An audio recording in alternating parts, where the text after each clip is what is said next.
여러분 반갑습니다. 정혜성 인사드리겠습니다. 오늘 이 시간 저는 도상과 레일 체결 장치에 대해서 하고 시간 남으면 그 다음 페이지에 있는 뭐라고 되긴 철도 공법? 또 뭐요? 하여튼 읽어 내려가 보도록 할게요. 자, 일단 우리 침묵에 대해서까지는 저번 주에 설명드렸습니다. 그죠? 그 다음에 이제 도상입니다. 도상이 뭐라고 나와 있었어요? 도상이 뭐예요, 우리? 침묵으로부터 받는 하중을 분포시켜 노반에 전달하는 것. 그리고 침묵 위치를 유지하고 탄성에 의한 충격력을 완화하는 것. 이것이 바로 도상이라고 그랬죠. 그렇다면 우리가 도상의 역할에 대해서 우리가 한번 살펴보도록 하겠습니다. 딴 거 다 필요 없고 여러분들 알아서 읽어보시고 도상의 역할에 대해서 판서를 해보도록 하겠습니다. 레일 및 침묵으로부터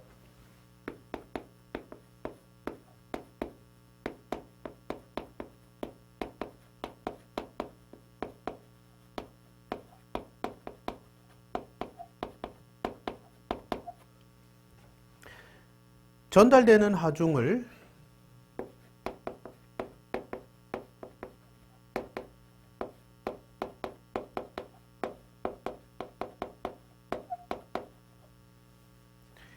넓게 분산시켜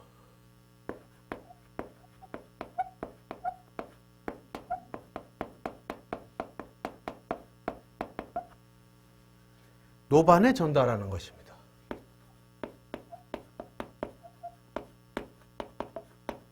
이러한 역할을 하고 있는 것이 바로 도상이다 라는 거 알고 계시면 되겠고요. 228페이지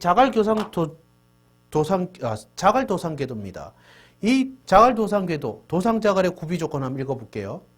충격과 마찰에 강할 것, 단위 중량이 크고 능각이 풍부하며 입자 간의 마찰력이 클 것, 입도가 적정하고 도상 작업이 쉬울 것, 점토 및 불순물의 혼입률이 적고 배수가 양호할 것, 동상과 풍화에 강하고 잡초를 방지할 것, 재료 공급이 용이하고 경제적일 것. 콘크리트 도상의 특징 한번 알아볼게요. 기술성과 경제성으로 나뉘게 되는데 먼저 기술성입니다. 궤도의 선형 유지가 좋아 선형 유지용 보수 작업이 불필요하다. 궤도의 횡방향 안정성이 개선되어 급곡선에도 레일의 장대화가 가능합니다. 궤도 강도가 향상되어 에너지 비용, 차량 수선비, 궤도 보수비 등이 감소합니다. 자갈도상에 비해 시공 높이가 낮으므로 구조물의 규모를 줄일 수 있습니다. 궤도와 세척과 청소가 용이합니다. 열차 속도 향상에 유리합니다. 궤도 주변의 청결로 인해 각종 궤도 재료의 부식이 적어 수명이 연장됩니다. 그리고 경제성입니다. 지속적인 유지 보수가 필요하고 열차 운행 횟수의 증가는 궤도 보수 주기를 더욱 단축시키기 때문에 보수 작업 투입은 증가합니다. 초기 투자비가 많은 대신 유지 보수의 실질적인 감소와 보수 작업을 위한 열차 운행 제한의 감소, 건설비는 자갈도상 궤도에 비하여 약 1.5배 내지 2.5배가 되므로 건설 시 통상의 조건으로는 경제성 효과가 있다고 말할 수 없으나 자갈도상의 경우는 보수비가 계속 투입되어야 하기 때문에 콘크리트 도상 궤도가 경제적입니다. 그러면 콘크리트 도상의 장단점에 대해서 한번 읽어볼게요. 콘크리트 도상의 장점으로는 도상 다짐이 필요 없어 보수 노력이 경감이 되고 배수가 양호하여 동상과 잡초 발생이 없습니다. 그리고 도상의 진동과 차량의 동요가 적고 궤도를 청소하기가 쉽습니다. 반면에 콘크리트 도상 단점은 체결구 및 방진제에 따라 진동과 소음의 차이가 큽니다. 침묵 교환이나 도상 파손 시 수선 작업이 어렵습니다. 그리고 건설비가 많이 든 단점을 가지고 있습니다. 라는 부분 알고 계시면 되겠습니다. 그 다음에 슬래브 궤도입니다. 슬래브 궤도는 보수 경감화를 위한 구조로서 정밀하게 제작한 궤도 슬래브와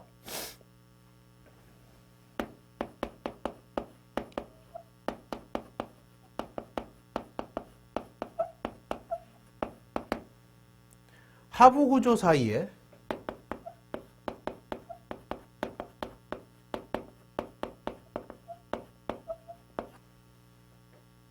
조정이 가능한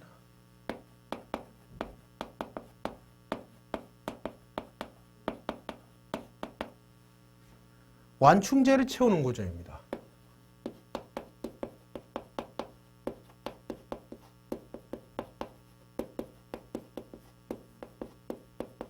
이것을 바로 슬래브 궤도라고 합니다. 특징으로는 도상 개량 시 안정도가 향상되고 공사 시간이 줄어든다라는 특징을 가지고 있어요. 그 다음에 체결 장치의 기능입니다. 부재의 강도, 내구성, 궤관의 확보가 레일 체결력, 하중의 분산과 충격의 완화, 진동의 저감 차단, 전기적 절연성 등의 확보, 조절성, 구조의 단순함이 보수생 역할을 가지고 각종 이제 또 서술하는 부분이죠. 이 내용 그냥 읽어 내려가시면 될 것 같고요. 체결 장치의 종류도 귀찮으니까 판서만 하겠습니다. 먼저 판 스프링 클립 플러스 볼트.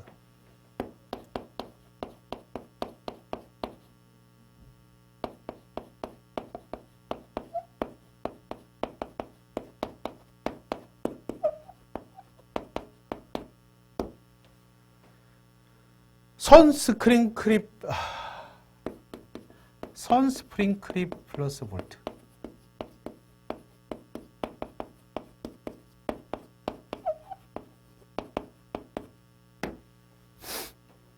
선 스프링 클립 플러스 숄더.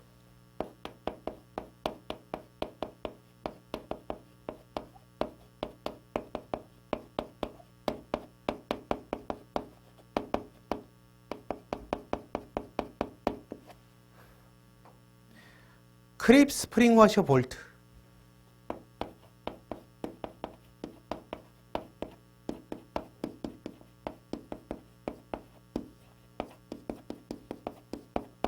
스프링 와셔가 뭘까요? 암놈을 얘기합니다. 스프링의 암놈을 얘기합니다. 암놈에 껴서 완충 역할을 하는 게 스프링 와셔라고 보시면 되겠습니다. 자, 넘어가고요. 여러분, 철도 공법 중에서 읽어야 될 부분이 철도교의 종류가 있네요. 예. 어느 부분도 읽어야 돼. 또 240 터널 굴착 공법들 읽어야 되고 굴착 반복 방제 시설 읽어야 되네요. 읽지 말까? 철도교의 종류가 뭐 이렇다라는 거 뭐 굳이 뭐 못해요. 252페이지로 갑시다 우리. 그냥 철도 토목은 이 정도까지 하고 지금 챕터 4 아직 못 넘어갔기 때문에 챕터 4 넘어갑시다 우리. 귀찮습니다. 자, 252페이지로 바로 넘어갈게요. 챕터 4입니다. 챕터 4. 챕터 4에는 뭐가 있냐? 철도 차량에 대한 부분이 나와 있습니다.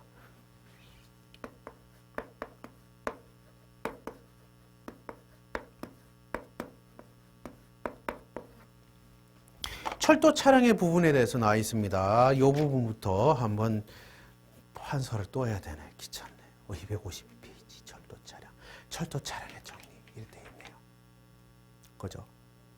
철도 차량. 아, 어떻게 적을까? 적어보자. 일단 철도 차량 한번 적어볼게요. 첫 번째 철도 차량입니다.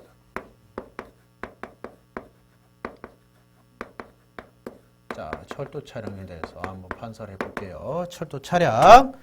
자, 철도 차량은 무엇입니까? 선로를 롤링 스톡이라고도 얘기하는 이 철도 차량은 선로를 운행할 목적으로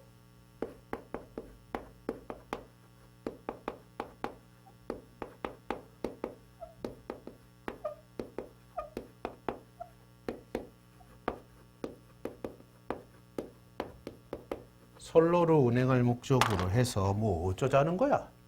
제작된 어이구 그래 제작된 그렇지 선로를 운행할 목적으로 제작되어야 당연히 철도 차량이 되겠지. 제작된 뭐라고? 이걸 얘기합니다. 동료차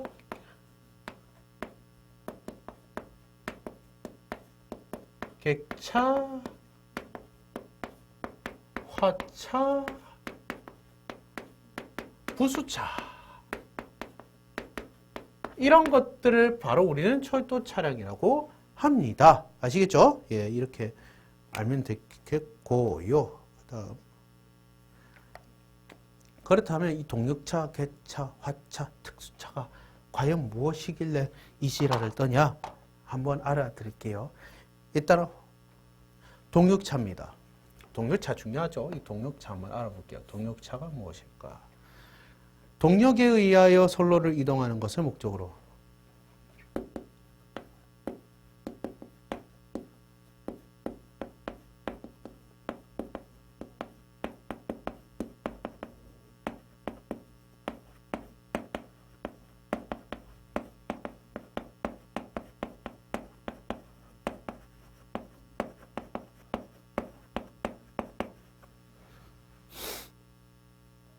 제작된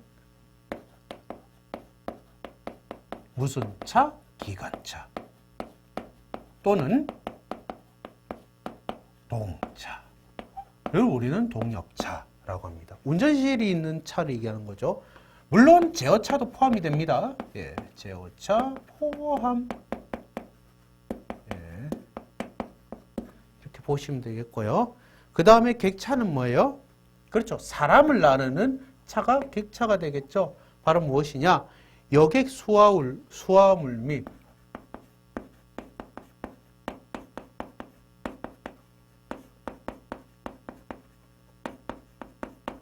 우편물을 운송할 수 있는 구조로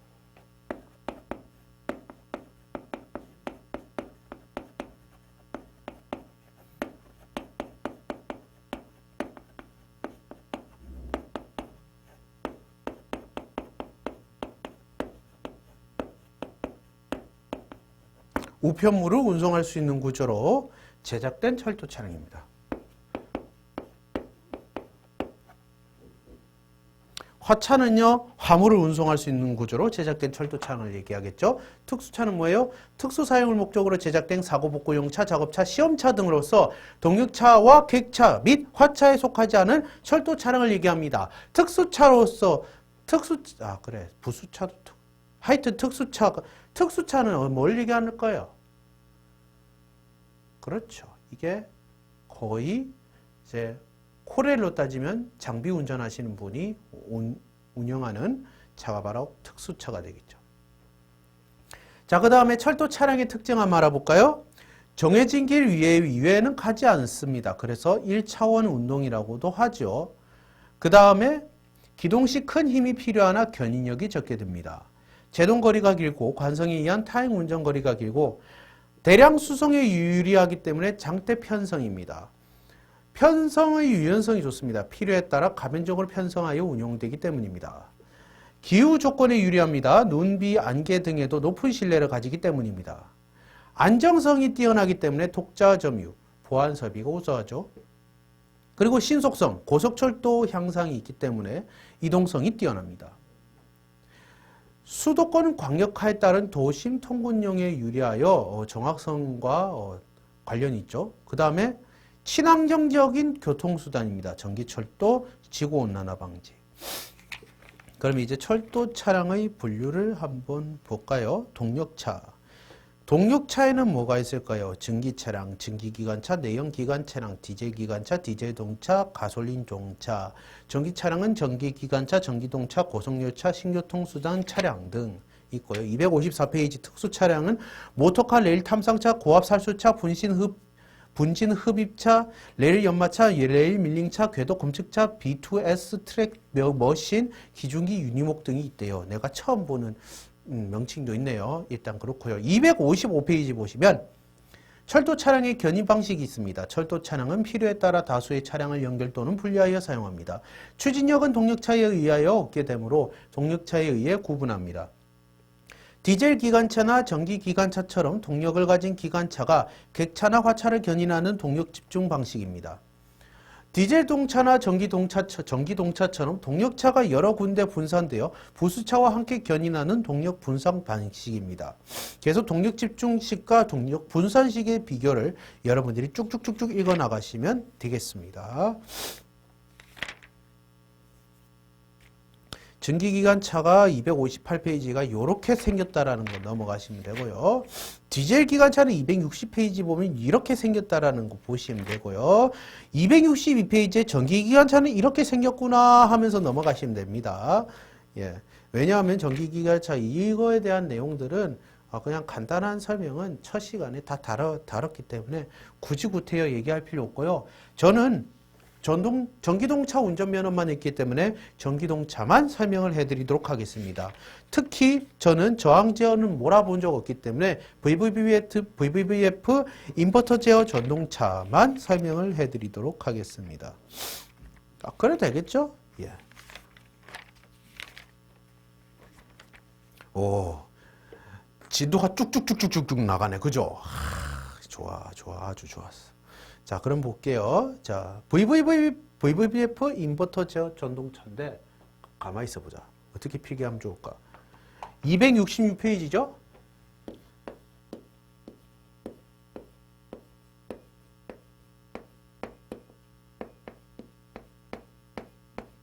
자, 인버터 제어.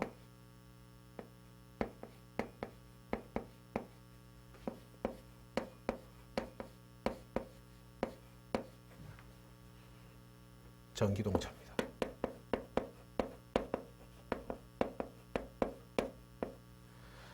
VVVF. 그놈의 VVVF가 도대체 뭐의 약자냐?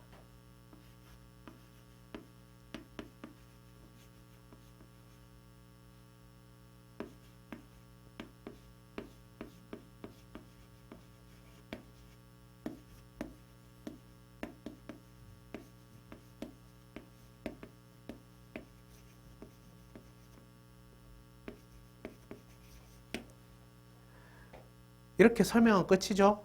예. 모르겠어요. 모르는 사람은 반성해라.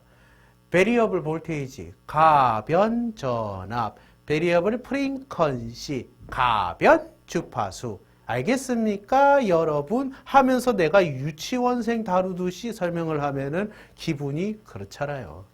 예, 베리어블 볼테이지, 베리어블 프리퀀시 하면 가변 전압, 가변 주파수라는 건 뭐 익히 알고 있는 사실이니까 넘어가자고요, 여러분들. 자, 인버터는 뭡니까? 인버터는 뭐예요? 직류에서 교류로 변환하는 장치를 인버터라 그러잖아요. 아시겠죠? 컨트롤은 제가 한다는 거 그렇게 넘어가시면 됩니다. 제3세대 전기동차로 서울, 대전, 대구, 부산 찍고 광주, 인천까지 1990년대 이후 도입된 모든 도시 철도 차량에서 사용되는 것이 베리어블 볼테이지, 베리어블 프리퀀시, VVVF 인버터 제어 전기동차이다 라는 거 여러분들 꼭 알아주시면 좋겠습니다. 특별시, 광역시라면 무조건 있는, 울산 빼고 죄송합니다. 울산 빼고. 그렇대요. 솔직히 서울 2호선도 VVVF 인버터 전동차잖아요. 그죠? ATO랑 섞어서 쓰긴 하지만 인버터 전동차라는 사실 알고 계시면 되겠습니다. 자, 그럼 요 VVVF 인버터 컨트롤 전기동차에 대해서 판서해 보겠습니다.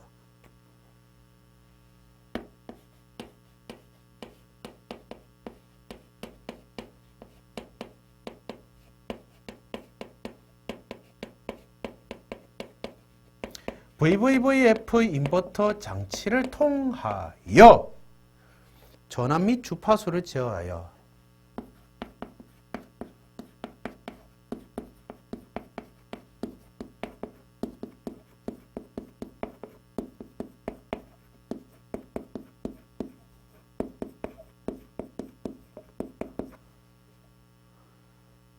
속도 제어 및 회생 제동합니다.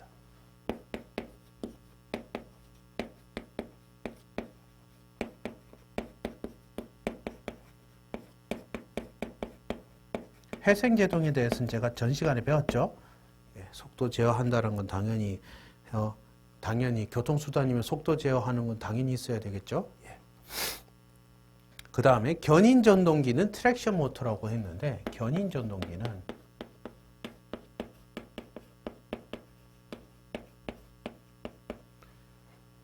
교류 3상 유도 전동기를 사용합니다.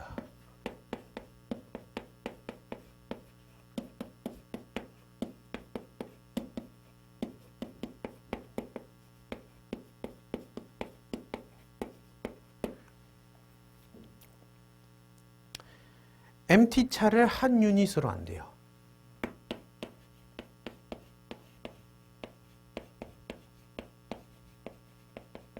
한 유닛으로 하여 크러싱 블렌딩 하는 제동 방식을 사용합니다.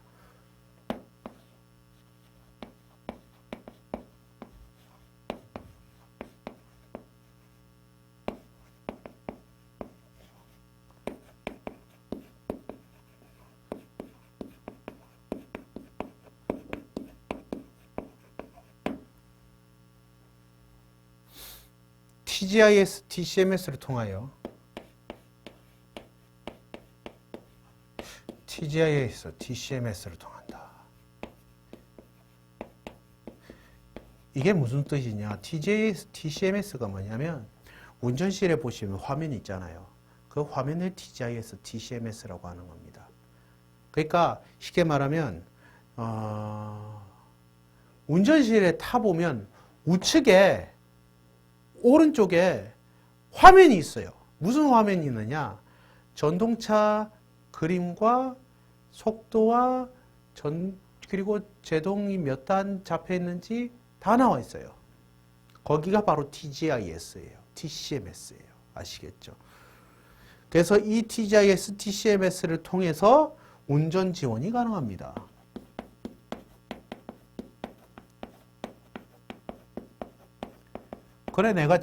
그래 내가 제동을 몇 단 잡았는지 헷갈릴 수 있잖아. 그때 옆에 살짝 보면 돼.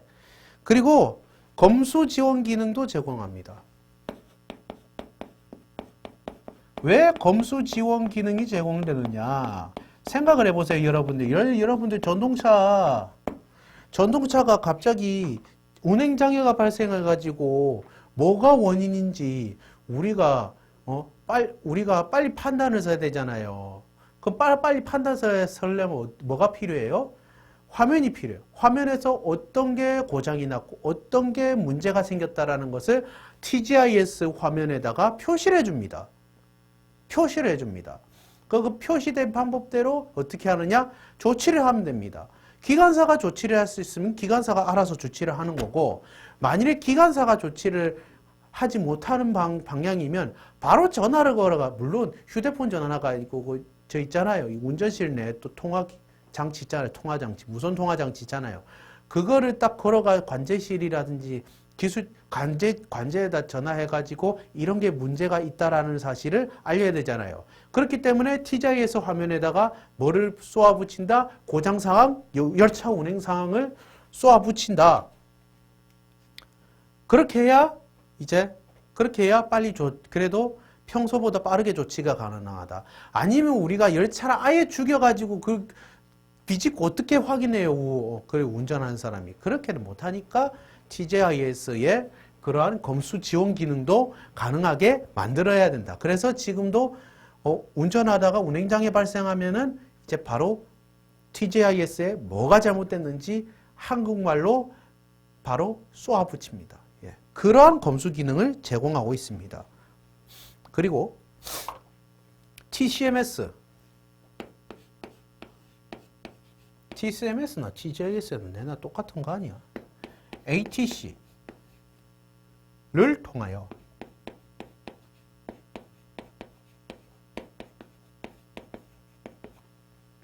ATO 운전을 수행합니다.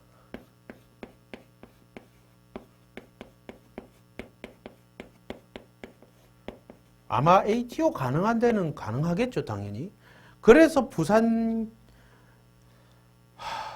1, 2, 3호선도 자동 운전 가능한 열차입니다. 그래서 아마 부산 1, 2, 3호선은 아마 이렇게 할 거예요. 예, 이렇게 할 거예요.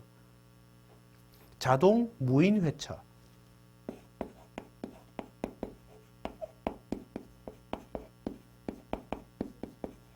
라는 거. 이런 것까지 가지고 가시면 되겠습니다. 대체적으로 VVVF 전동차는 대체적으로 서울 지하철 기준으로 그려보면 267페이지와 같다고 보시면 됩니다. 예, 서울 지하철을 기준으로 하면 267페이지 위에 있는 그림과 같다고 보시면 됩니다. 부산은요, 부산은 거의 6량짜리 아니에요. 6량짜리. 거의 대부분이 6량짜리를 알고 있고, 특히 1, 2호선은 6량짜리로 알고 있고, 이제 8량짜리인가 6량짜리인가 이렇게 알고 있고, 3호선이 3, 4호선이 아마 4량짜리로 알고 있는데, 어쩌든지 간에 다 제껴놓고, 서울 지하철 기준으로 10량이잖아요. 그거를 기준으로 보는 것도 괜찮을 것 같아요. 그래서 여러분들 교재 보시면 저런 것들 싹 다 보시면 되겠습니다. 아시겠죠? 예, 보시면 될 것 같습니다.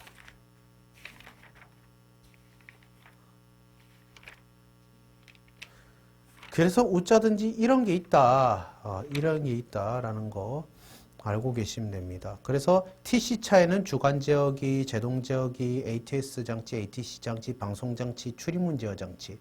차체 하부에는, 차체 하부가 뭐예요? 전동차가 있으면 차체 하부. 여길 얘기하는 거잖아요. 사람으로 따지면 하체를 얘기하는 거죠. 차체 하부. SIV 정지 인버터 장치잖아요. 그죠? 배터리, CM, 컴프레셔, 그렇죠? 제동장치, 그 다음에 TGIS, 그 화면이잖아요. 내가 얘기했던 화면. 운전실에 TC차 있고요. TC차가 내나 운전실입니다. 예, 그렇게 알고 계시면 되겠습니다. 그리고 M차입니다. M차는 모터카라고 해가지고 지붕장치에는 판토그래프, MCB, PT, MF, EGS, ACARR, DCARR, ADCG가 있어요. 판토그래프는 그렇죠. 전차선에 있는 전기밥을 먹는 장치고요. MCB는 주차단기를 얘기합니다. 그리고 EGS는 비상접지 장치, 그 ACARR, DCARR은 그렇죠. 피래기 장치가 되겠죠. ADCG는 교직전환 전환. 왜 교직전환이 필요하냐? 이것도 역사적으로 이유가 있어요. 왜냐하면 직류로만 다닐 수 있는 구간이 있고 교류로만 다닐 수 있는 구간이 있어요. 예, 그것 때문에 그래요. 그래서 ADCG가 필요하고요. 차체 앞으로는 MT, 주변환기죠? CI가 뭐예요? 그렇죠. CI가 인버터, 컨버터 있는 데잖아요. 이게 주저환기인가 하여튼 그거. HB, 그리고 고속도 차단기 LB, AC 컨덴서 박스, 제동장치 TJS가 있고요. 객실 의자 밑에 ACM, 보조공기 압축 장치, 판V, 판토그래프, 밸브, 판코크, 판토그래프 코크, MCB 코크, 주차단기 코크가 되겠죠. 그리고 T2차가 있어요. 이거는 차체 하부에 SIB, 배터리, CM, 제동장치 TGIS가 있고 T1차는 차체 하부에 제동장치 TGIS가 있습니다. 라는 거 알고 계시면 되겠습니다. 그 다음에 보시면 AGT라는 게 있어요. AGT는 Automatic Guideway Transit의 약자인데 주요 구성기기로는 AGT 시스템은 전용 선로의 안내 궤도를 따라 무인으로 자동 운전하는 경전철 시스템을 얘기합니다. 그래서 경전철 하면 AGT가 바로 떠오르는 이유가 바로 여기에 있어요.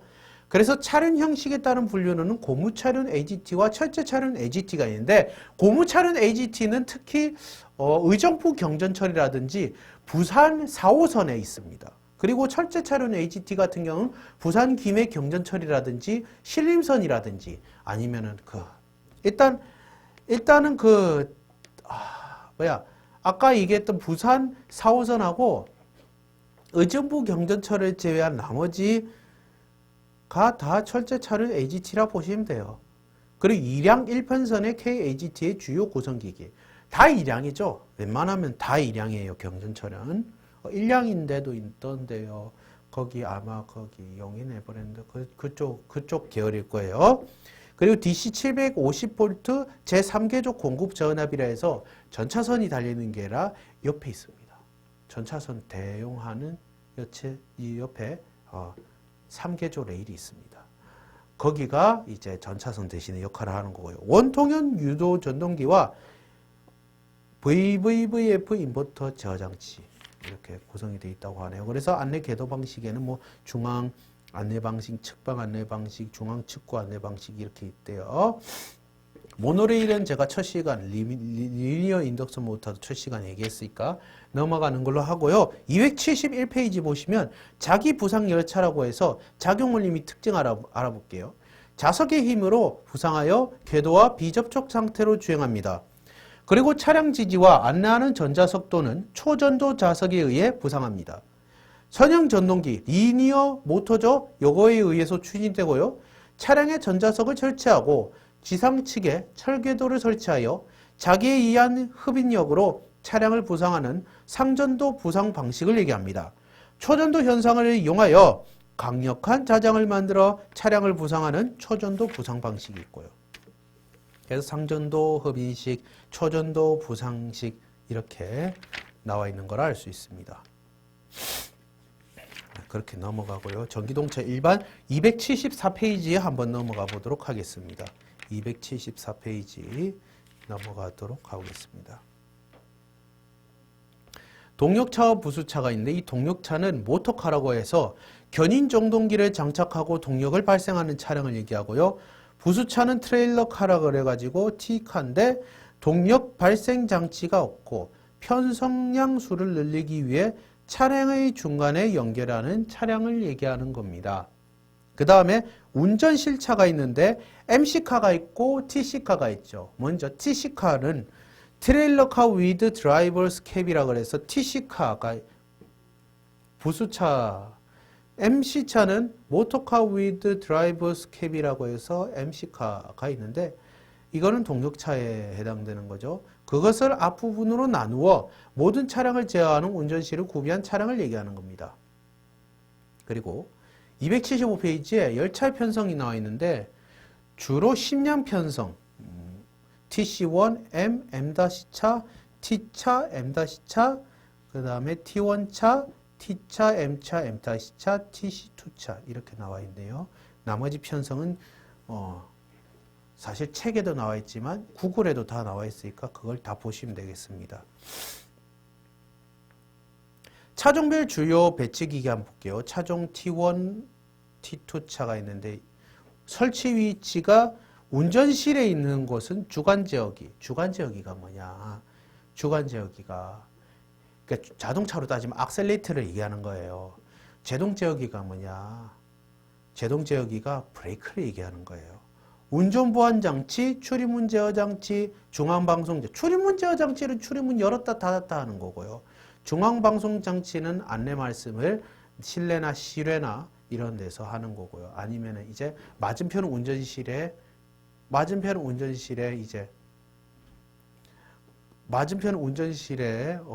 뭐 어떠한 중요한 전달사항 같은 게 있으면 그런 것들을 얘기하는 거고요. 그럼 차차 후부에는 뭐가 있을까요? 제동장치, 보조전원장치, 주공기 압축기, 축전지가 있겠죠.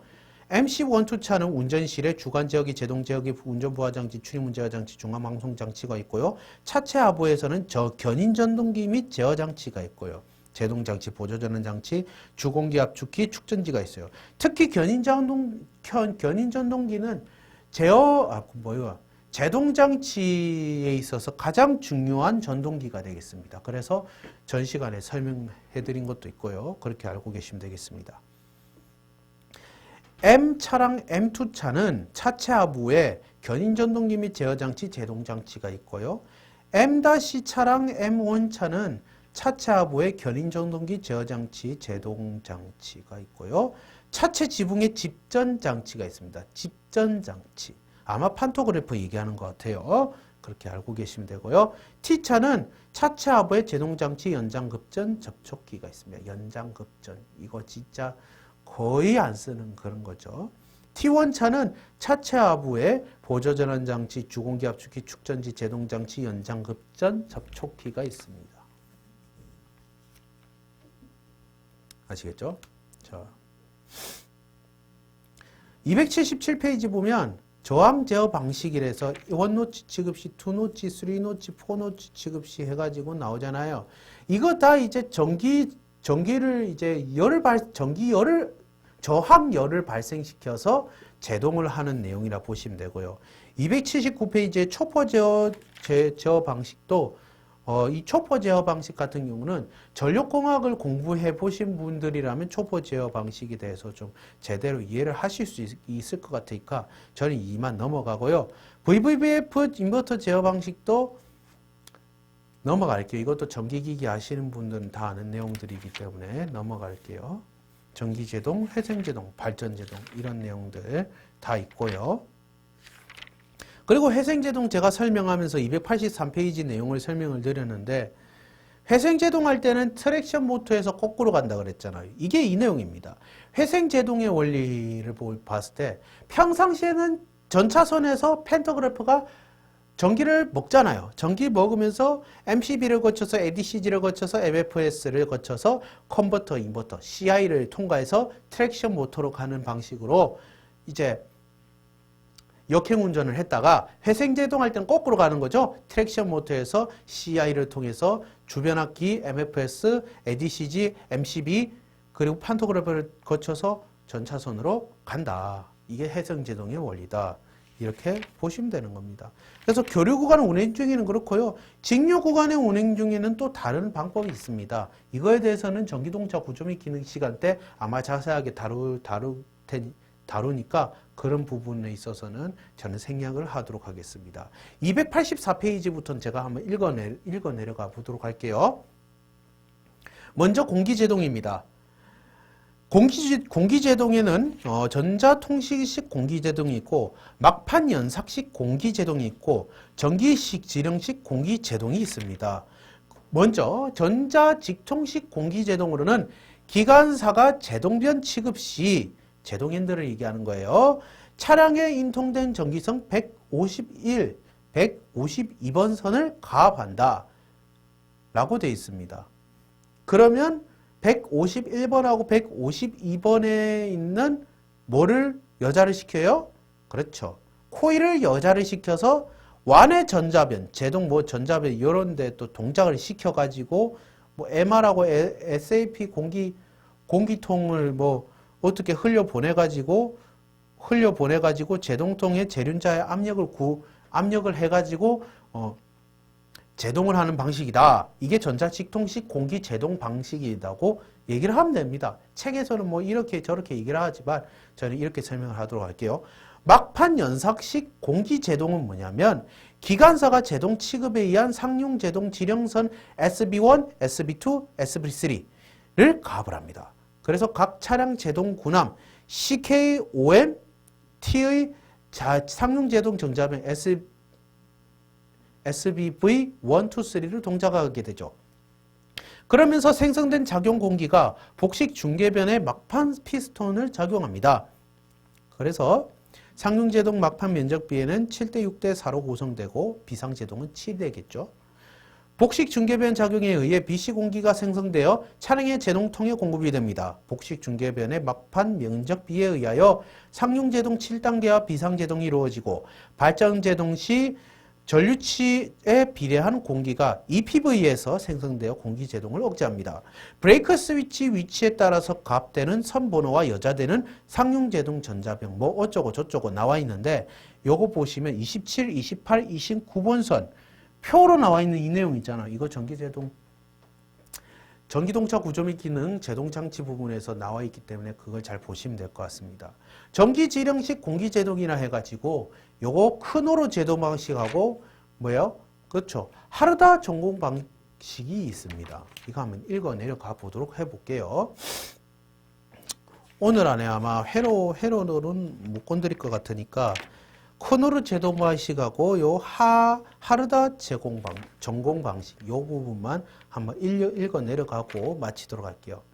먼저 크노르입니다. 상용 제동 취급 시 제동 지령 신호 제일 중요하죠. 27번, 28번, 29번 선이 제동 지령 방식 선 번호입니다. 이것이 ECU와 MC차의 GCU에 입력을 하고요. T차 ECU에서 M차 T차의 총 요구 제동력을 연산 후 M차로부터 회생제동 등가 신호를 받아 T차의 공기 제동력을 결정하여 일괄 교차제어, 그러니까 크로스 블렌딩 제어를 한다라는 얘기입니다. 회생제동이 오프가 된다. 그러면 순수 공기제동으로 전환이 됩니다. 그리고 클로스 블렌딩 제어는 M차, T차의 두량을 1유닛으로 1유닛으로 제어하게 되죠. 그래서 N차의 회생 제동력이 M차의 요구 제동력보다 클 경우 그 잉여 제동력으로 T차의 공기 제동력을 보충합니다. 크로스 블렌딩 제어에서 가장 기본적인 영상 지령값 세 가지가 있는데 바로 첫째, 제동 지령 신호입니다. 27선, 28선, 29번 선에 의한 신호를 얘기하죠. 그 다음에 두 번째, 회생제동 등가 신호입니다. 회생제동 출력에 의한 신호를 얘기하죠. 그 다음에 마지막으로 세 번째, 응하중 신호입니다. 양대차의 공기 스프링 평균 압력에 의한 신호를 얘기하죠. 예, 이런 내용 알고 계시면 좋고요. 마지막으로 하르다 전공 방식입니다. 바로 디지털의 전기 지령에 의해 작동되며 전자회로에 의하여 연산되며 회생제동과 공기제동을 병용하는 일괄교차 연산식의 하르다 전기 공기 방식을 얘기합니다. 하이 리스폰스 디지털 아날로그 방식입니다. 비상제동 회로는 상시여자 방식으로 제동 제어기 취급, ATC, ATS 동작, 주공기 압력 부족, MRPS죠. 그 다음에 비상 스위치 취급, 열차 분리 등의 조건 발생 시 공기 제동만 작용하여 비상 정차를 합니다. 그리고 저항 제어차, 서울 메트로 전기동차 및 디젤 기관차 등과 상호 고온 운전이 가능하도록 설계합니다. 제동력 부족, 제동 불안의 검지 및 원격 제어 기능, 활주 방지, 안티스키드 기능과 제동 통합력이 너무 낮거나 제동 시스템에 고장이 있을 때 경보 기능 및 종합 제어, 감시 장치 전송합니다. 구동차와 인접 부수차를 합쳐서 한 개의 제동 유닛을 구성하고요. 구동차는 제동 단수에 상응하는 회생 제동력이 발생하고 점차 속도가 떨어져 회생 제동력이 낮아지면 구동차 및 부수차의 공기 제동력이 상승합니다. T차 및 T차, T1 차에는 디스크 제동에 의한 공기 제동 장치, M차, M-차에는 회생 제동 장치와 제륜자 제동 방식에 의한 공기 제동 장치가 있습니다. 아시겠죠? 자, 이 부분까지만 하고 저는 다음 주에 287페이지 특고압 및 고압 장치부터 시작을 해서 각종 기기에 대한 설명과 그리고 전기동차 기동 하면서 각종 회로에 대해서 그리면서 설명을 하도록 하겠습니다. 아시겠죠? 이번 시간에는 여기까지 하고요. 다음 시간에는 옷 갈아입고 다시 찾아뵙도록 하겠습니다. 자, 다음 주 뵙겠습니다. 감사합니다.